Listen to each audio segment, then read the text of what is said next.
All right, I think we'll get started. Everyone's time is valuable. So people might still be joining the lobby, but we're gonna get started. My name is Shannon Meinerich. I am with South Dakota Department of Agriculture and Natural Resources. I'm in the Surface Water Quality Program, and just wanting to, I guess, provide some public stakeholder outreach regarding some preliminary proposed water quality standards that our department is working on moving forward with. So we just wanted to provide an opportunity to present this information prior to our public comment period. So I have a presentation on what some of these proposed changes are, and plenty of opportunity for comments, questions, any type of dialogue. So with that, I guess I would like to introduce a couple folks I have at DANR and let Kelly Busher introduce herself, and also Sean Kruger. If you will do that quickly as I put you on the spot. Yeah, absolutely. Good morning. Thank you, Shannon. And thank you everybody for showing up. As Shannon said, we wanted to have an opportunity to let you know about what we're proposing with these changes and get some feedback. So I thank Shannon for setting this up, and I thank you all for being here. Oh, and I am the administrator of the Surface Water Program within DANR.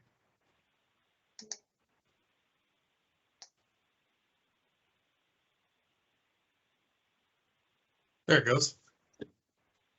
Sean Kruger with DANR as well. I'll hopefully be sitting here quietly in the background as this goes and just taking a few notes, but jump in if needed. And Sean's our team leader for our standards and monitoring group. So I guess I'll get started. Hopefully I can work my technology today. So let's get started with this. Whoops, that is completely not what I'm trying to do. Hold on.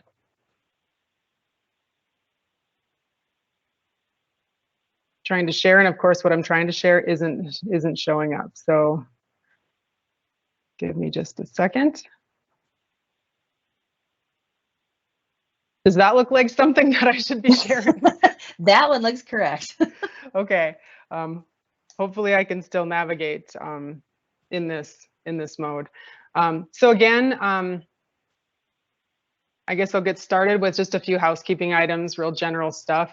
We are recording this meeting, so if you are on the telephone and you cannot see what I'm sharing, just I guess let it be known that we are recording this, and we will post this recording to our DANR website. Second, when we have questions, comments, please identify yourself prior to speaking so we know who you are. Feel free to use your camera if you'd like. Otherwise, please stay muted unless you're speaking. Sometimes we get some background noise or some echoing. Also, you know, we might mute you if there is some background noise, and so if you want to speak, you'll have to unmute yourself. If you are on the telephone, you can press *6 to mute and unmute. So that's the mystery there. Most phones also have their own mute button, but I guess that's the way to go on that. Lastly, you know, we have a few people on the line. We're going to try to answer everyone's comments and discuss it, but you know, if you could limit those comments to maybe 3 minutes, just so everybody can have a chance. We can also go back and discuss anything if we need to. So with that, I'll just get into the basic agenda of today's discussion, and basically just a quick background on why we're here, a summary of the proposed changes, and then the following steps with outreach and next steps. And like I said, I will be asking throughout the presentation if there's any questions so that we can maybe talk about those as the time comes. If you're anything like me, if we move on to the next thing, you might forget what you were thinking unless you write it down.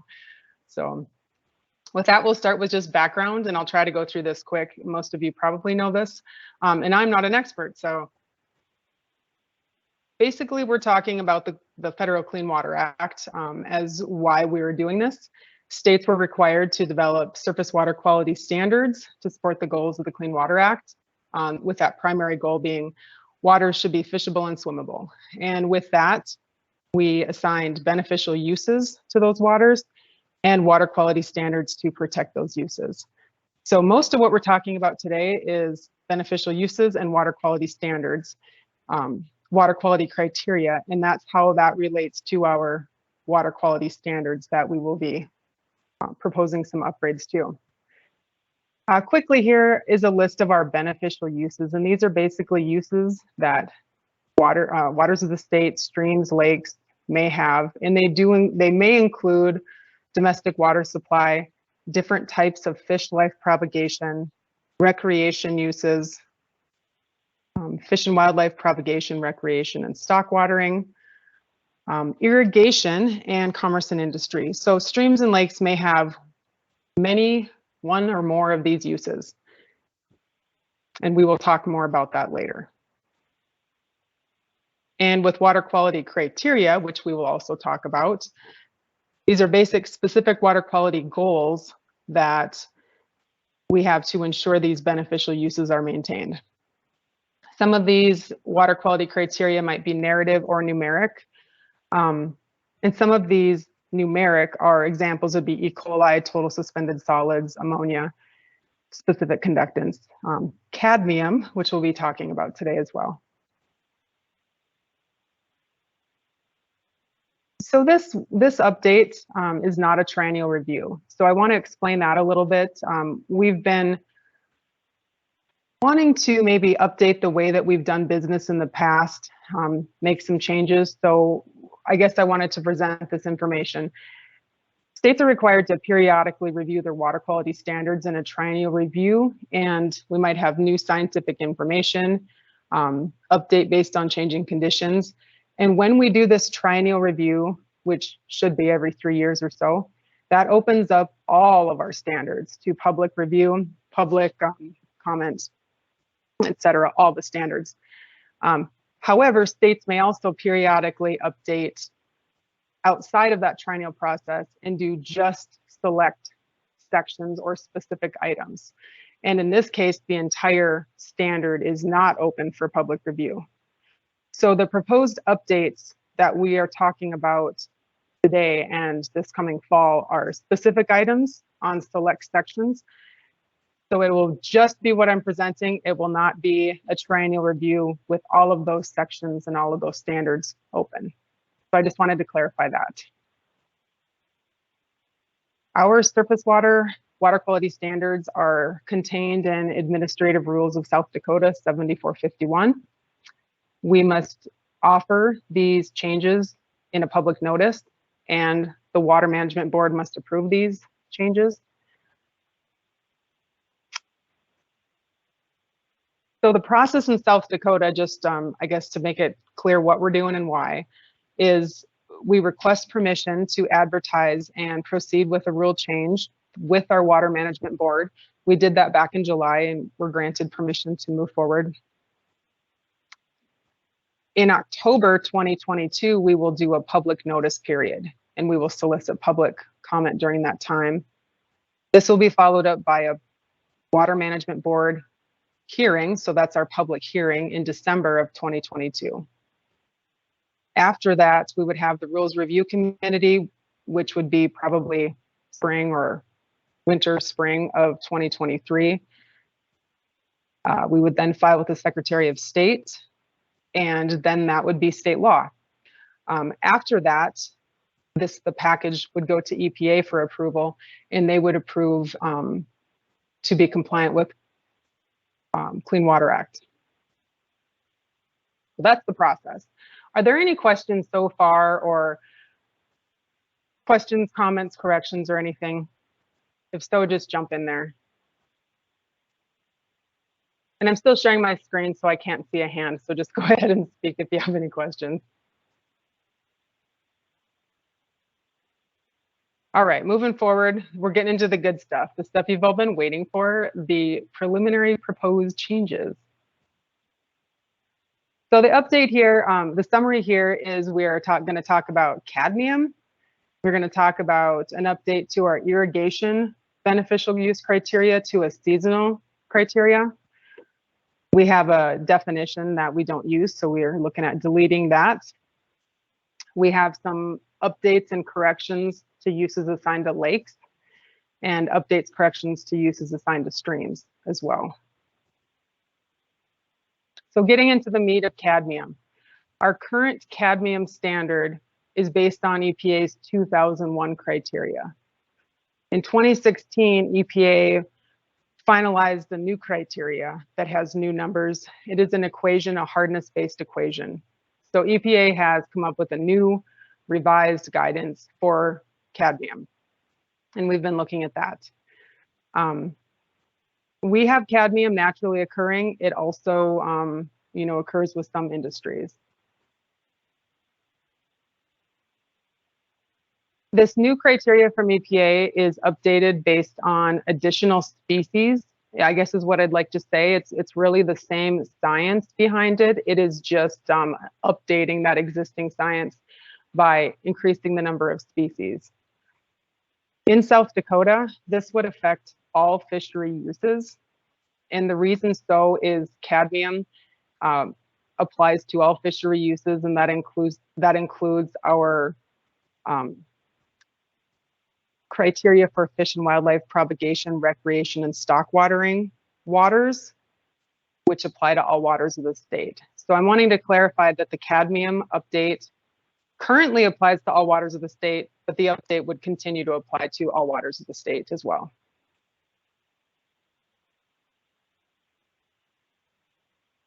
So the 2001, as I said, this is a hardness-based equation, which I will show you the equation here shortly, if you care.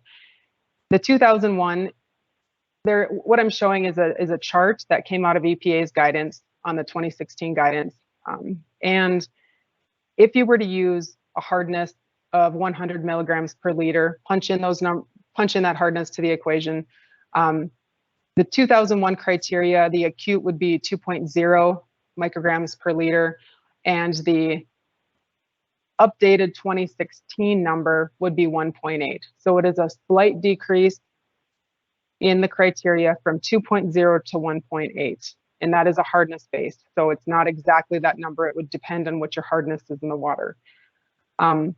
Additionally, and conversely, the chronic criteria from 2001 was 0.25 micrograms per liter, and the updated 2016 number is 0.72 micrograms per liter. So that is an increase in the criteria. That is a higher number for that chronic.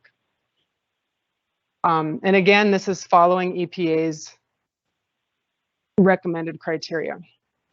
I'd also like to mention that how DANR would apply this would be the same way of our acute would be a daily maximum, and our chronic would be a 30-day average.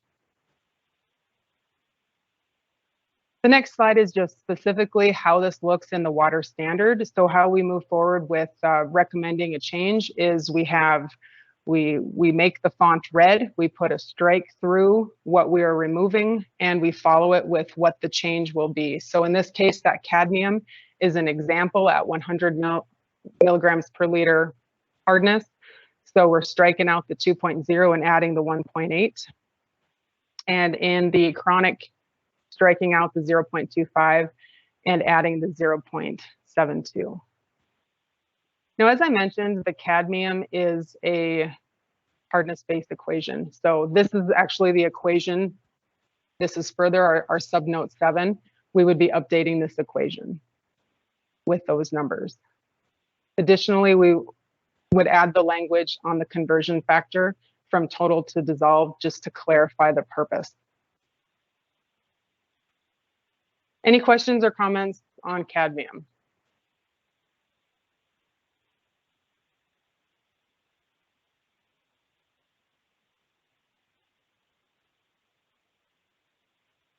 And Sean or Kelly, if you see anything in a chat or any hands raised or anything, if you'd be able to help me out. You bet. I'm watching for that. Okay. Don't see anything right now. All right, so we're going to move on. And again, we'll have any time for questions. So feel free to ask if you think about something later as well. So the next proposed change is an update to our irrigation beneficial use. And this slide is just trying to show you that our irrigation beneficial use is a 10 use. It's the irrigation. It's for irrigation waters for surface water irrigation. And all streams in the state automatically receive this beneficial use. And some lakes are assigned this use if they are specifically for the purpose of irrigation. Currently, our irrigation beneficial use, the criterion is year-round. This applies to all South Dakota streams and some lakes and reservoirs. What we are proposing is to have the criteria, the water quality criteria, apply April 1st through October 31st to coincide when irrigation of surface water is actually occurring. And so what we did is we pulled 10 years of irrigation use data from our irrigators and asked for surface water irrigation use. And what we found was 98.5% of surface water that was pumped for irrigation use was occurring during these months, April 1st to October 31st. And during that time, 99.1% of the acres of the land that are irrigated is during those months. So we feel that the April 1st through October 31st really captures when surface water irrigation is occurring. And if you've visited South Dakota, if you're not from here, or if you live in South Dakota, you'll know that surface irrigation outside of those months would be pretty difficult because it's frozen and winter.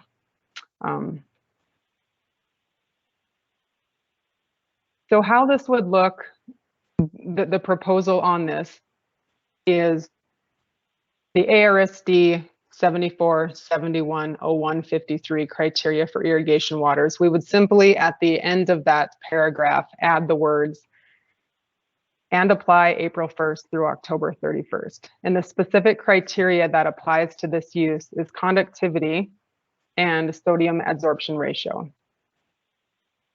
And as I've mentioned, the beneficial use 9, the fish and wildlife propagation, recreation, and stock watering waters, applies to all waters of the state and is in effect year-round, and that does include a conductivity criterion. So we do have a conductivity criterion in place, even at times when this irrigation criterion would not be in effect. And this slide is just specifically how it would look in the proposed standard, or how it's proposed to look in the standard. Any questions, comments about the irrigation becoming, the criteria becoming seasonal? This is Iona Branscombe. Can you tell me what the conductivity then is for the fish and wildlife beneficial use? Is the irrigation criteria more restrictive? The irrigation criteria is more restrictive. That standard, as we just saw, for conductivity is 2,500 for a 30-day average and 4,375. For the, Sean, could you quickly look that up so I don't have to change my screen? I believe it's. Yeah, the current criteria for irrigation waters is a 30-day average of 2,500 and an acute of 4,375. For our fish and wildlife propagation waters, the 30-day average is 4,000 and the daily maximum is 7,000. So that's the level necessary to protect aquatic live fish, that kind of thing. And that standard will remain year-round.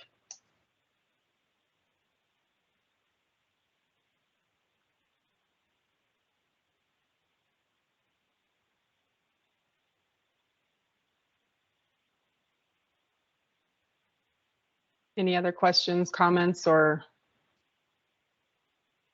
discussion on irrigation?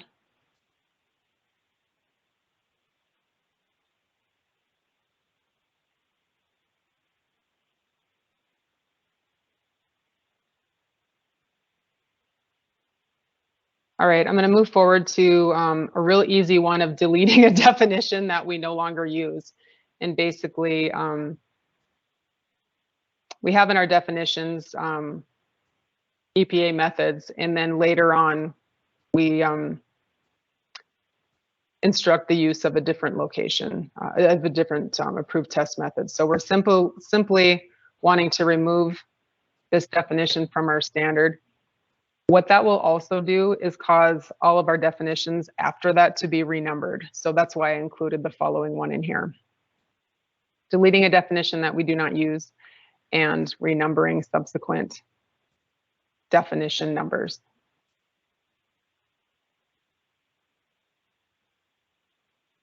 So updates and corrections to lakes, I guess, is the next thing to brief you on.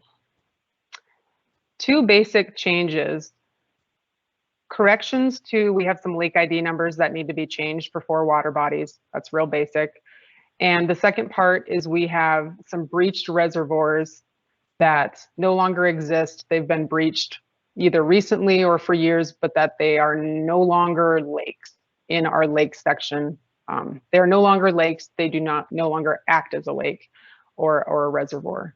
So we are recommending removing these 26 breached or no longer in existence water bodies from our lake section.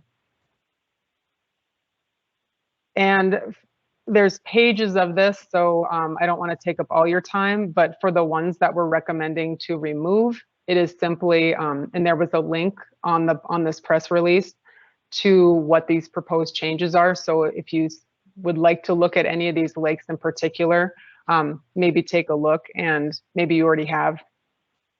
But basically the strikeout here, I'm just showing you the strikeout. So in Beadle County, we have Burgers. That is a complete strikeout. So that would be removed from the section, from the lake section.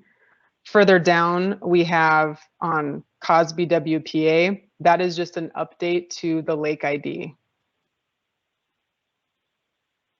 So I don't need to, I guess, review all of these lakes that are either an update to the lake ID or removal because they are no longer a lake. I will just scroll through them. And if anyone has any comments or questions on any of these in particular,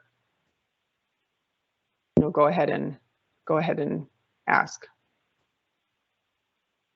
Sean's the expert on these, so glad he's here.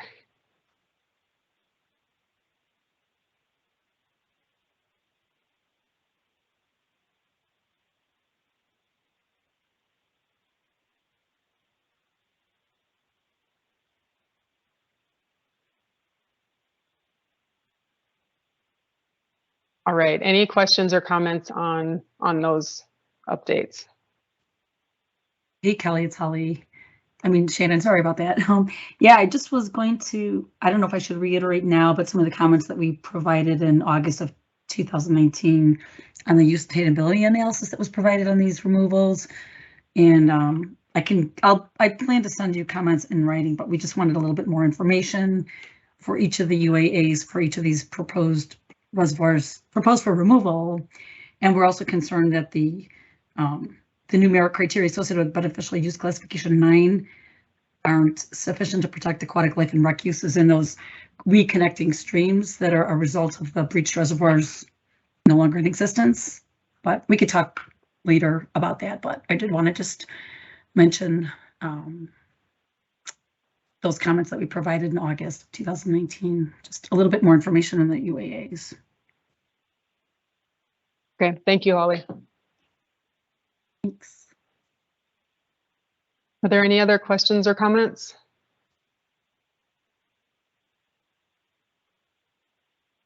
All right, I'll move forward on updates to streams. I'll start with the fun one, Missouri River, Lake Sharp. And this is Big Bend Dam to Oahe, basically. And DANR, we've conducted a study, a UAA, where we've extensively looked at quite a bit of information. And basically for this rule change, we're proposing to update the fishery criterion from a cold water to a warm water. And this is based on temperature conditions influenced by water management of both dams. So we have Oahe Dam, we have Big Bend Dam, and the operation of both of those dams highly influences the temperature of water in Lake Sharp.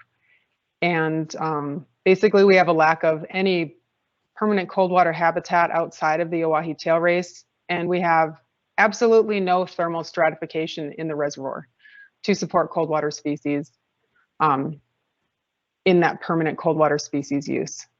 So the proposed update would be warm water permanent, and this warm water use definition accounts for the presence of stocked cold water fish. So to clarify, warm water permanent fish life also accounts for cold water species, the presence of cold water species, and that's in our definitions.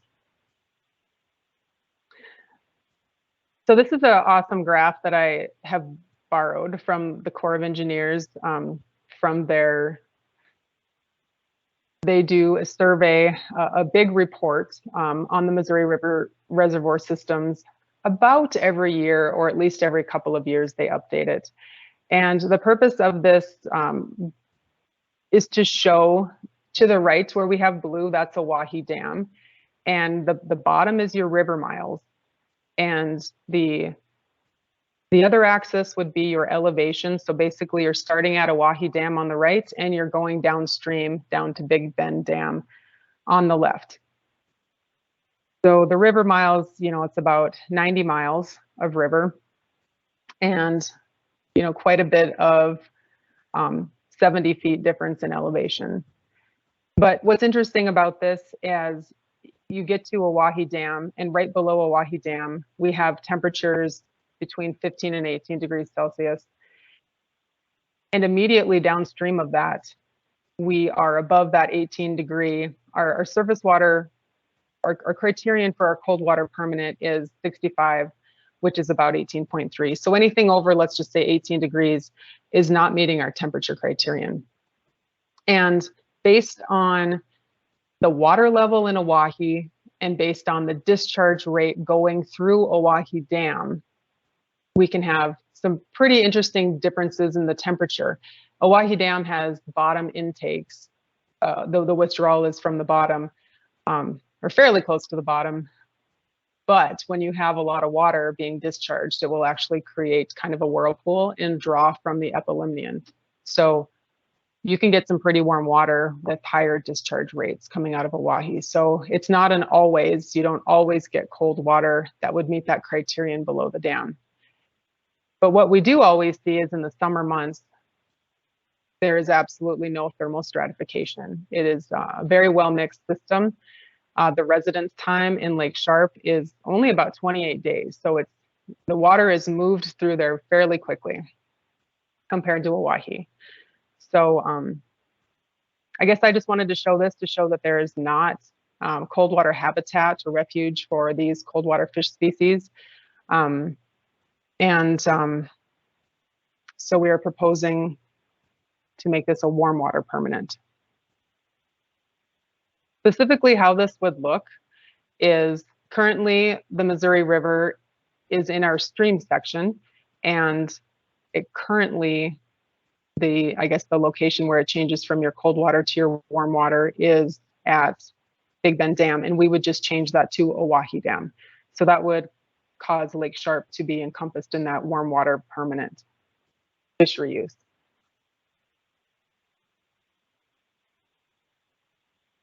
The next thing, I guess, updates, corrections to streams. We just have a couple corrections. We had a misspelling of Emmanuel, and we had a couple we need to correct the location for Pipestone Creek and Spring Creek in Moody County. And these are just corrections to location errors. They're not changes to the extent of the reach or a change of the use or anything like that. It's just an error. It's a typo, correcting a typo essentially.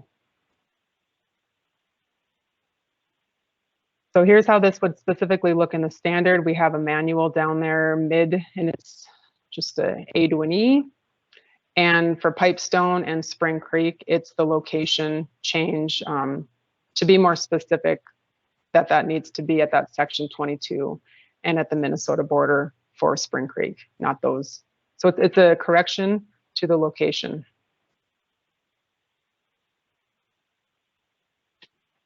Any questions or comments relating to the stream section? Updates to the stream section.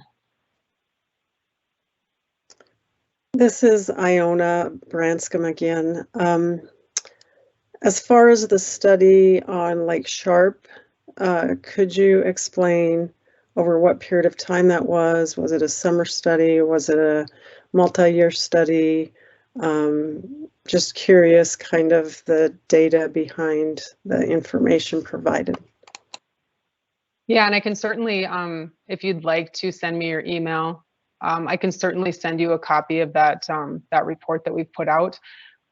The department ourselves, we went out in 2005 and 2006 as part of a bigger study and collected profile information at quite a few places in Lake Sharp. We also collected information that the Corps of Engineers has been collecting for years. Game Fish and Parks, probably before and after that, also had some hobo temp loggers at various locations that they shared with us. Additionally, we pulled data from the Corps.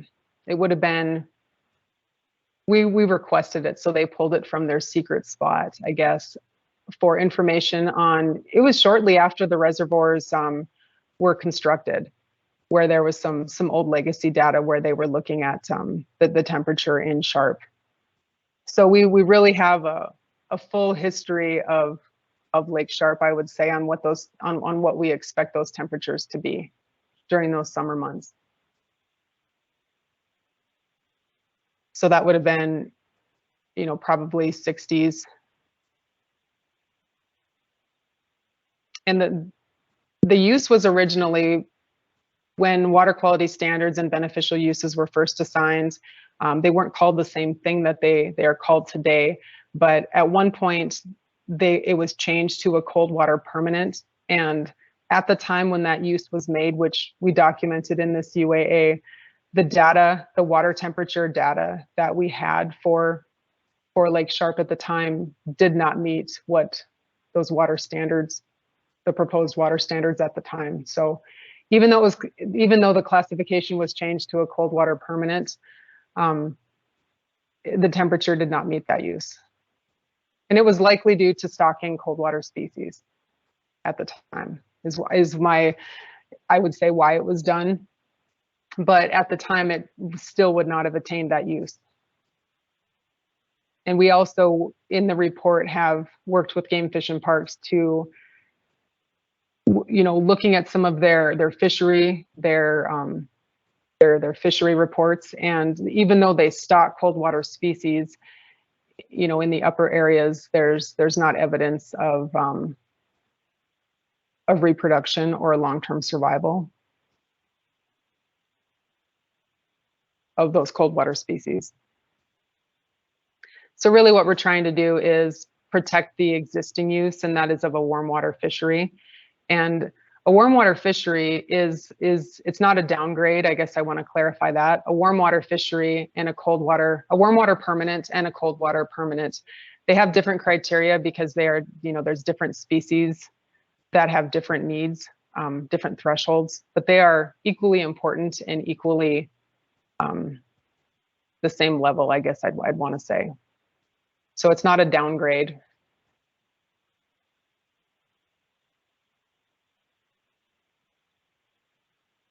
Any other thoughts or comments on streams?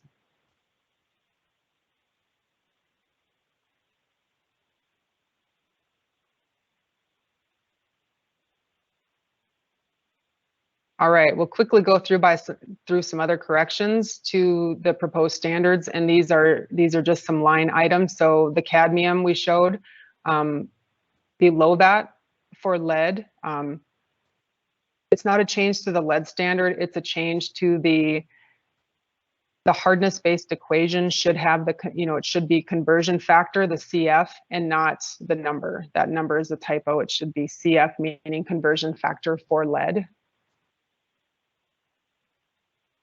And we have a couple form and style of making something through instead of to. Easy ones there. Any other questions on that?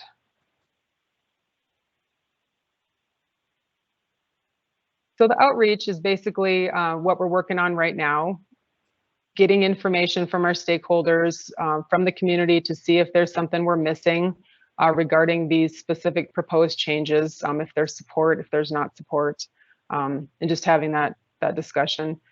So we did the press release, making those proposed changes available, and the Teams meeting we're having right now. We will also continue to have any meetings or discussions with anyone as they'd like. Different groups or parties, definitely reach out and we can have a call if we need to clarify anything.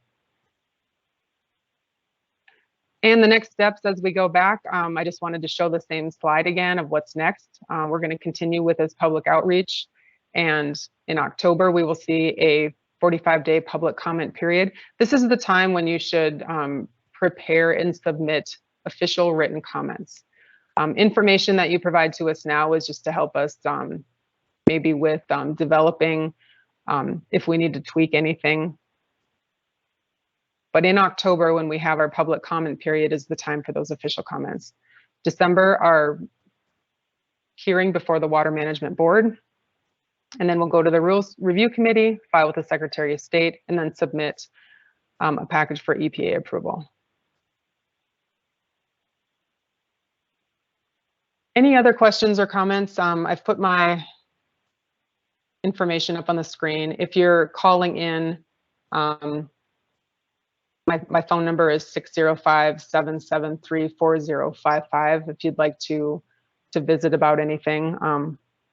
My email is Shannon, SHANNON .Meinerich, MINERICH @state.sd.us if you'd like to request any information.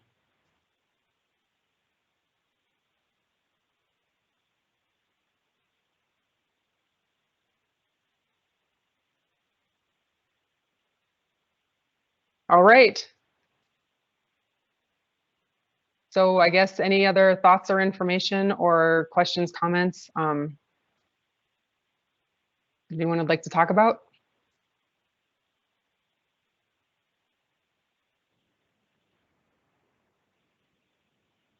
If not, I guess I'd like to thank you all for taking the time to join us. And again, feel free to call me or email me and provide public comments in October.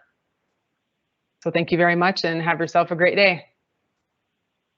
Thanks, Shannon. Thanks. Bye, everyone.